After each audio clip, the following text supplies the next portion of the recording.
देखा जाए आजकल के जीवन शैली में लोग कहते हैं कि धर्म गुरु जो कह रहे हैं या वो कह रहे हैं, मान रहे नहीं मान रहे। रत्नों का क्या ऐसा उपचारण है, क्या महत्व है जीवन शैली के अंदर अपने?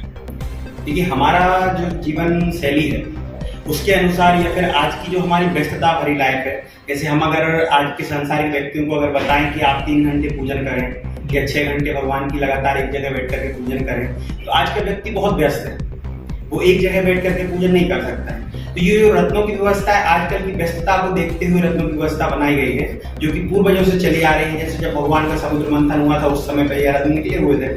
तो यह आजकल जो व्यस्त जीवन है, अपन केवल उसको हाथ में ही पहन करके, हाथ में रत्न धारण करके और अपनी मनोकामनाओं को अपन पूर्ण कर सकते हैं। ये क्या करता है, अपने जीवन को एक्सीलेट करता है। जैसे कई बार विद्यार्थी 1-2 अंकों से रह जाते हैं, पढ़ाई में तेज हैं लेकिन 1-2 अंकों से रह रहे हैं, तो 1-2 अंकों से रहने वाले व्यक्तियों के लिए रत्न की सुविधा बहुत अच्छी है। लोगों को जैसे नई युवा पीढ़ी है वो ये सोचती है कि जैसे कि चंद्र विद्याएँ हैं, जो ज्योतिष केंद्र हैं, जो उनके तरफ आकर्षित नहीं हो पाता, लोग नहीं सोच पाते। और उनकी जो जैसे अब जन्म पत्रिकाओं की बात कर ली जाए तो शादी समारोह वगैरह में अब जैसे शादी हो रही है, विवाह हो रहे हैं, तो बहुत से नहीं मान रहे और अपने पत्रिका नहीं निकलवा रहे हैं। तो जी ऐसे करने से क्या हानियां हैं, क्या लाभ है जी? बात देखो, विवाह तो जो है अगर होना है आपको विवाह करना है तो विवाह तो आपका होगा।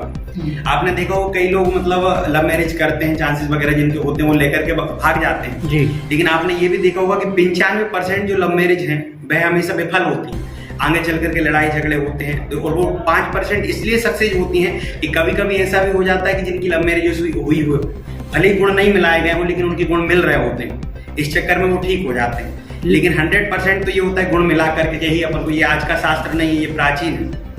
प्राचीन जो हमारे ऋषिगण थे उनके माध्यम से, गणित के माध्यम से ये ज्योतिष शास्त्र है, ये हमारा बनाया हुआ नहीं है। लेकिन लोगों का कहना ये भी तो है कि ऊपर से ही जोड़े बन के आते हैं, तो जिसका जहाँ विवाह होगा वहीं होता है। हाँ, वो जरूर है, लेकिन गुण मिलाए किससे जाते हैं? ज्यादातर गुण हर व्यक्ति से मिला जाते हैं। जैसे किसी भी लड़के की शादी होती है कम से कम 5-6 जगह से कुंडलियां आती हैं। ये आपको पता कैसे लगेगा कि हमारा वाला जोड़ा यही है?